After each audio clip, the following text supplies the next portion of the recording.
Hey guys, welcome to... I just needed to ruin the first take, I'm sorry. Hey guys, and welcome to my first video review without Michaela.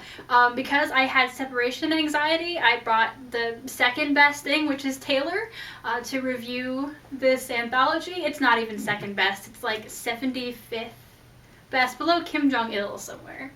It feels fine for me because I actually suggest we review this together. It's called After, 19 Stories of the Apocalypse and Dystopia, edited by Ellen Datlow and Terry Windling. And so we both had to read this for a class. We didn't just like randomly pick this up, but yes, we have many, many thoughts about this. So the first thing that we're going to do is we're going to give our overall impressions of the book, and then we're going to talk about some of our favorite stories and some of our least favorite stories to give you a flavor of what you might expect within this collection of short stories. Would you like to go first, Taylor, since I've insulted you so dearly? Yeah, thank you. I had a wide range of opinions on the stories individually in this. However, overall, due to the,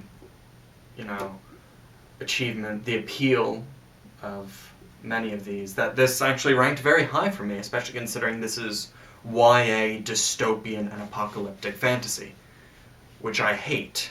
As we know. So much. As we know. Negative feelings. But this wound up surprising me in a lot of ways. I would give this a 4 out of 5, because even when I had issues with it, it was an enjoyable read, and I got through it in a little over a day. Solid. On my Goodreads, I did rate this 3 out of 5 stars.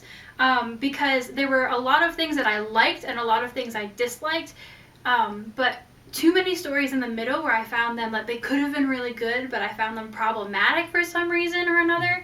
But overall, I will say that I did like it a lot, and I was really excited to get to read it for class and discuss it, because there's some really cool authors in here that I really like Sarah Reese Brennan and Beth Revis, and so it was fun. It was fun, but we'll get into that in a second. Mm-hmm. So in terms of top 3 stories, there was one story that made both of our lists of top 3, and that was the first story in this anthology, which is The Segment by Genevieve Valentine. And this story is about a society where orphans on the street are paid to record news segments. And so that's how the elites get their news. There's no real news anymore, and insurgents and people can buy news. And this is a secret from the public, but those on the inside understand that all news stories are constructed around this intended scene that they are cast for. And what the really successful ones, who are then a famous face, just quietly retire and become teachers. And this was one of my favorite stories because I could picture it happening. It's not only well written, but it was just scary. I got the tingle in my spine about this could literally be how, we get our news right now. And we would all, I think, what was the motto? Those who will be fooled, I believe. Yeah, and so that was just I really felt that really strongly as I was thinking of our current society, so that was just really scary, and it was also really well done, so I enjoyed it. There were layerings to the story, and what we knew, what the narrator knew, and things that we were trying to figure out. And it was good. It was also a form of dystopia I had never considered or seen before, of this fictionalized news from the inside. Not merely just a distrust of the information being given, but to be on the inside of that. It was very cool for me. One of my other favorites was the second one in the anthology, and that was After the Cure by Carrie Ryan. This was about a girl who has been infected by this zombie vampire virus, but the world around her has figured out how to cure the zombie vampires of their virus. And so she's been cured, but she's still ostracized from society and is trying to fit into a human race that doesn't want her anymore, while still really grappling with herself about wanting to be that monster again and feeling like she's lost something by not being the monster. And first off, really well written. I think of all the authors in here, Carrie Ryan is one. I haven't read any of her books, but I want to now. Except for my only problem with it was the last line. It got a little YA romance tropey. I'm not going to tell you why. But that last line, if you just take the last line off, amazing, fantastic story, and kind of grappling with that darkness that I don't never really seen before. Especially because the final line oversimplified the very complex emotions and dynamic that had been going on up until that point. So it was doing itself a disservice more than us. Yeah, that's fair. But still has to be one of my favorites. I had Blood Drive by Jeffrey Ford. This was absolutely my favorite story in the collection. I have never read anything by Ford before, and this is a not too distant future in which gun laws are much more lax, and it takes place in a high school where all of the seniors, they bring in the gun that their parents gave them, and they carry it around as, this status bragging symbol, and there's a whole dynamic about that. What I liked so much about this story is that it included some very heavy satire around the current political scene, gun laws, and similar social aspects. But it also had some very, very funny moments, some incredibly graphic and shocking moments, as well as just a really solid ending that kept it to a much more personal level, that isn't trying to make some, let's say, transparent commentary. It's very much focused on the characters and their progression at the end, and I thought it was a very well balanced and a very interesting story for all of those reasons. So my final top three best is Faint Heart, and that is the story by Sarah Reese Brennan that's in here. I love Sarah Reese Brennan as a human and as a writer, and so I was very excited when I saw her name on here. I enjoyed the story. It's a story about to stop the war that was going on in this country. People created the most beautiful girl in the world, and the men who were the cause of all the war and strife were sent. They're sent to be champions, and each of them basically kills each other until one is remaining, and that person gets to marry the princess or the queen, the most beautiful girl in the world. And so it's interlocking stories of one boy who has been trained from birth to be one of these champions, a thief who wants absolutely nothing to do with this whole entire nonsense, but gets dragged into it anyways, and then the actual girl herself. And as a short story, it was good, but it was meant to be a novel, and I think that the characters besides the main girl, Roz, weren't really developed in a way that would have been in a novel. I would read the hell out of the novel that would be about, but as a short story, it was good, but I wanted more. So my final choice was the only one that our professors said out of the 10 that we needed to choose from this, out of the 19 stories, was The Great Game at the End of the World by Matthew Kressel. And I don't believe Gretchen would have liked this story. It was good. I respected it. I just as a personal taste level, I was meh. However, it included baseball, so I was like, eee, baseball. But other than that, I was meh. She's the baseball person. I'm not. I really enjoyed this one. It is the way I most like to describe it, and the reason why I didn't think you would like it is if Kelly Link, my favorite author, she does very strange short stories, were to write a Goosebumps story. And also, shameless plug, if you want to hear us talk more about Kelly Link and why he likes her and why I don't, Bibliomancy for Beginners did do one of her short story collections that you should definitely watch. And Michaela and I reviewed her most recent anthology, Get in Trouble. That's right. Last year. It's on your shelf. I know! I want that back soon. I'm misreading it. I know. I'm sorry. So, of course, we also promised our bottom 3 stories in the collection, and I will say that all of the ones Taylor, well, actually, except for one, which I will fight you on, 2 of Taylor's 3, ding ding, were also potentially going to be on my list as well. So, very good range, because we actually both picked different 3s. So that's not a sentence still, but whatever. So the first I want to talk about, and I want to get this over with, is You Won't Feel a Thing by Garth Nix. And the reason this pains me is because I love Garth Nix. He has written some of my favorite books. Sabrail on the top of that list right there. I think he's a fantastic author. This story is written as sort of prequel in the same world as his 1997 book, Shade's Children, which was quite popular. I read it years ago and I loved it. The reason I did not like the story is that reading the story, it did not feel like it was doing anything. It did not feel interesting, like it was showing us an aspect of this world I hadn't seen, and it kept referencing things that were central to Shade's Children, but without actually enhancing it. So what this felt like is he is trying to expand on this world he established, but having read Shade's Children, I can still say this story brought nothing interesting to the universe. I'm sorry, short stories should not be trailers for read this longer piece of my work. That's all I have to say, because that was also really frustrating to me. Mm-hmm. Alright, so my first one is, and I literally think you're supposed to pronounce it as, I actually have to consult this. Yeah. Oh no, not yeah. this one. How the Earth Went Wrong by Hapless Joey at homeschool.gov by Gregory McGuire.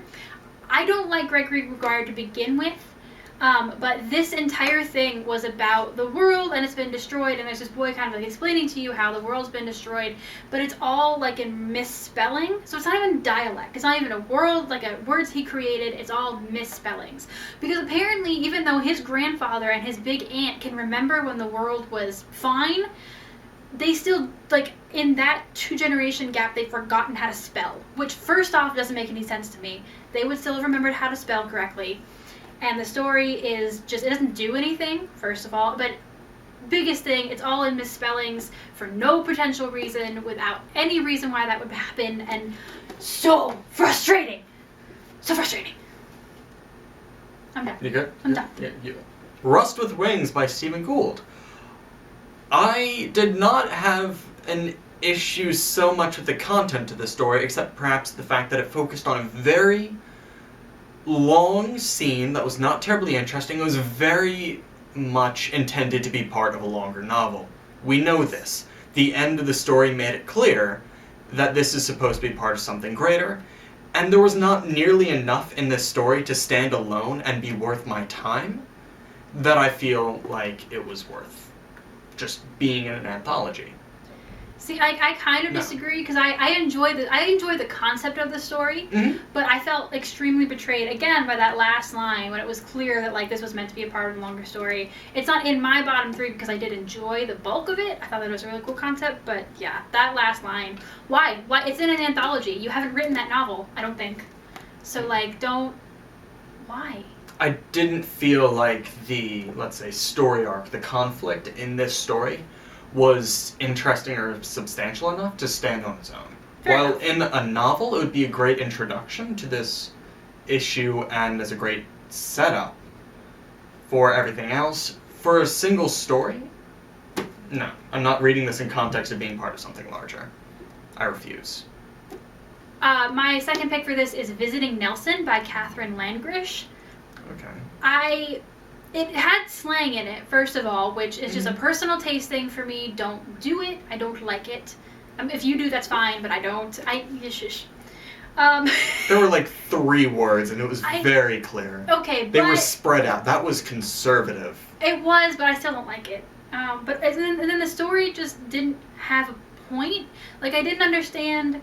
Like, there was this whole concept of, these siblings going to visit Nelson in St. Paul's Cathedral, which was cool, but I didn't get the point of Nelson. I didn't get what Nelson was supposed to represent, what it was supposed to be, what was supposed to be happening.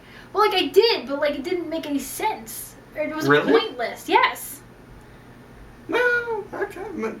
I just, like, was just not into that story from the first line, and I was just like, this is just... No. I had to go back to it after the first 2 pages failed to catch my attention. Of getting through it later, I was much... I enjoyed it more. I understand your issue with it. Like, it's... Because it is very similar to my issue with Rust with Wings. But, that's just how we've fallen. My final pick is Fake Plastic Trees by Caitlin Kiernan. Hopefully, that's it. I actually really enjoyed this story. And for once, in our view of this, it wasn't the last line, or even the fact that this could belong in a larger work that was my issue. My issue was that it introduced some very interesting physical conundrums within the world of why are these things not happening? Why doesn't this line up? What in our understanding doesn't shift? Because those were all very interesting questions that I hadn't even considered until it was raised, and I'm like, wow, this is so cool. This is some, speculative, imaginative storytelling. And then it never deals with them. It sets something up that I'm like, wow, gee, that shouldn't work. And then it's like, well, too bad we ran out of time. And that bothered the hell out of me. I will say about this that I didn't like it either, and it was actually because of the ending, because I thought that they were doing something really crazy with a potential death that happened and like the consequences and what that meant. And then like the ending was like, oh, random uplift, and I was like, what? Why? It didn't earn the ending. So that. And finally, for me, my least favorite was Before by Carolyn Dunn, which is unfortunate because in the first section of the story, I was all for it. It's for this girl who has been captured by these scientists, and they keep taking her blood, and she can't even remember her name. And there's this epidemic going on, and her blood is immune to it, and they're trying to make a cure from her, but they can't. So I was like, oh, this concept is amazing. And also it had like Native American lore built into it of some kind. She was Native American. Yeah. But it didn't go anywhere. It didn't like... It was an interesting idea that had virtually no substance in terms of a story. Yeah, there was... I literally, like, I can explain the concept to you, but in terms of what happens in the story, it's just like, there's this concept, and then it is resolved. Very simply. Yeah. With no purpose. Or like no lasting message. Which... So that's... Yeah. That's that. So I know that was kind of a longer-ish review, but I hope you've really gotten a sense and a flavor of this entire anthology. And I hope, honestly, that you go and pick it up and read it, because it is interesting, especially, like we said, if you are a writer and you want to look at it very critically. I think that using this book in a writing class is very important. Mm-hmm. And there are some really, really good gems in here, along with some other ones where you're just like, eh? And so you can tear them apart for all those reasons. Here's how something works, here's how something really doesn't work.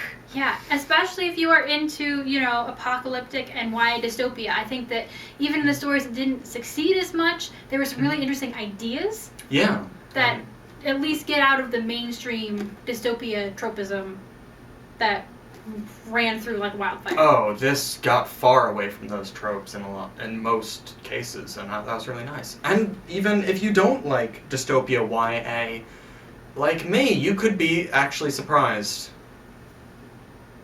Could happen. Awesome. So look forward also, I think next week we're going to be reviewing another anthology that we're using for this class. I'll at least be here for that, for a video review. Maybe I'll allow him to re-enter my home. We don't know. But if you have any thoughts or want to know more about some of the other stories that are in this anthology, let us know down in the comments. And thanks for watching. Bye!